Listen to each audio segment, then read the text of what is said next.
എന്റെ ക്ലിനിക്കിൽ ഇടയ്ക്കിടയ്ക്ക് എനിക്ക് കിട്ടാറുള്ള ഒരു കേസാണ് കുട്ടികളിലെ വിരശല്യം. 3 മാസത്തിലൊരിക്കലോ 6 മാസത്തിലൊരിക്കലോ ഈ ഇരയ്ക്കുള്ള മരുന്ന് കൊടുക്കുന്നുണ്ട്.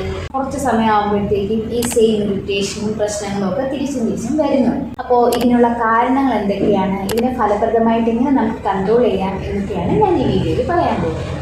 ഹായ്, ഞാൻ doctor Swathi from doctor Swathi Somasseri clinic. വയറ്റിനകത്തുള്ള ഈ വിരകൾ വയറ്റിനകത്ത് തന്നെ മുട്ടയിടാറുണ്ട്.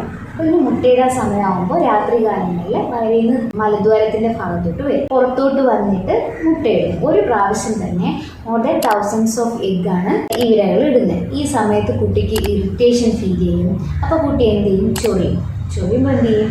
നഖത്തിന്റെ ഇടയ്ക്കൊക്കെ ഈ മുട്ടകൾ കയറും, അല്ലെ? ജസ്റ്റ് ഒന്ന് ഹാൻഡ് വാഷ് ചെയ്തെന്ന് പറഞ്ഞിട്ട് ഈ മുട്ടകൾ പോകണം എന്നില്ല. അപ്പൊ നമുക്ക് ചെയ്യാൻ പറ്റുന്ന എന്താണെന്ന് വെച്ചാൽ, രാവിലെ ഉണർന്ന ഉടനെ തന്നെ പേരൻസ് തന്നെ നല്ല പ്രോപ്പറായിട്ട് ചെറിയ ചൂടുവെള്ളത്തിൽ ബാക്ക് സൈഡും കൈയും ഒക്കെ നല്ലൊരു കഴുകി കൊടുക്കുക. എപ്പോഴും കുട്ടികളുടെ നഖം ക്ലീൻ ആയിട്ട് തന്നെ വെച്ചിരിക്കണം. ഇങ്ങനെ ചെയ്തില്ല എന്നുണ്ടെങ്കിൽ ഈ നഖത്തിലിരിക്കുന്ന ഈ മുട്ടകളില് അത് കുട്ടി ഭക്ഷണം കഴിക്കുമ്പോൾ തിരിച്ചും വയറിനകത്ത് തന്നെ പോകും. അത് പിന്നെയും ഇതുപോലെ മുട്ടയിടും. ഈ ഒരു സൈക്കിൾ റിപ്പീറ്റ് ചെയ്തുകൊണ്ടിരിക്കും. പിന്നെ പ്രോപ്പറായി എനിക്കുള്ള മരുന്നും കൂടെയൊക്കെ എടുക്കുമ്പോൾ ഈ വിരച്ചിൽ നമുക്കൊരു പരിധിവരെ കൺട്രോൾ ചെയ്യാൻ പറ്റും. അപ്പോൾ ഇത്തരത്തിലുള്ള എന്തെങ്കിലും സംശയങ്ങളുണ്ടെങ്കിൽ താഴെ കമന്റിൽ ചോദിക്കാവുന്നതാണ്.